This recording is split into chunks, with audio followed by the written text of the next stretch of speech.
The roots of all goodness lie in the soil of appreciation for goodness. കൂട്ടുകാരെ, ഈ വരികളുടെ ആശയത്തിലേക്ക് കടക്കും മുമ്പ് ഞാനൊരു കഥ പറയാം. ഒരിക്കൽ ആരോഗ്യ മേഖലയിൽ നിരവധി കണ്ടുപിടുത്തങ്ങൾ നടത്തിയ ഒരു ശാസ്ത്രജ്ഞനുമായി ഒരു പത്രപ്രവർത്തകൻ അഭിമുഖം നടത്തി. എന്തുകൊണ്ടാണ് ഒരു സാധാരണ വ്യക്തിയേക്കാൾ കൂടുതൽ സർഗാത്മകത പുലർത്താൻ താങ്കൾക്ക് കഴിയുന്നതെന്ന് പത്രപ്രവർത്തകൻ ശാസ്ത്രജ്ഞനോട് ചോദിച്ചു.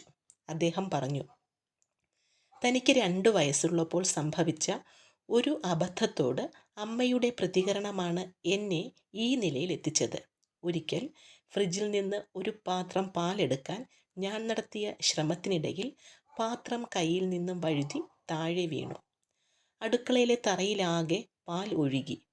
ചെറിയ കുട്ടിയായ ഞാൻ ആകെ പരിഭ്രമിച്ചു. ഈ സമയം അടുക്കളയിലേക്ക് വന്ന അമ്മ വഴക്കു പറയുന്നതിനു പകരം ആശ്ചര്യത്തോടെ പറഞ്ഞു, "ഓ, അത്ഭുതമായിരിക്കുന്നു! ഇത്ര മനോഹരമായ പാൽക്കടൽ ഞാൻ ആദ്യമായി കാണുകയാണ്.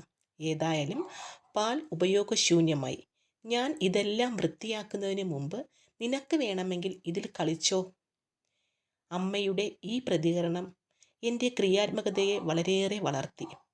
ഓരോ തെറ്റുകളിൽ നിന്നും അനുഭവങ്ങൾ പഠിക്കാനുണ്ടെന്ന് ഞാൻ മനസ്സിലാക്കി. തെറ്റുകൾ വരുമോ എന്ന സന്ദേഹം പിന്നീട് എൻ്റെ ജീവിതത്തിൽ ഉണ്ടായിട്ടില്ല.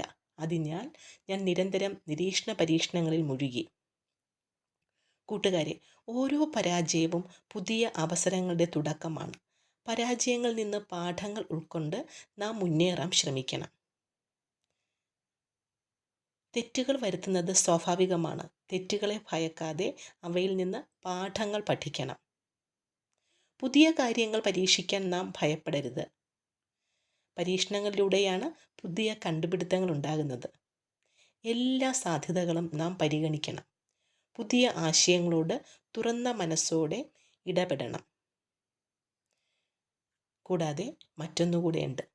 ഏതൊരു നന്മയുടെയും ഏതൊരു നല്ലതിൻ്റെയും ആരംഭമെന്ന് പറയുന്നത് നല്ല വാക്കുകളിലാണ്. പലപ്പോഴും നാം നല്ലതിനെ അംഗീകരിക്കാൻ മടിക്കാറുണ്ട്. പക്ഷേ നമ്മുടെ നാവിൽ നിന്ന് വീഴുന്ന ഒരു നല്ല വാക്ക് നമ്മെയും വളർത്താം, മറ്റുള്ളവർക്കും അത് പ്രചോദനമാകാം.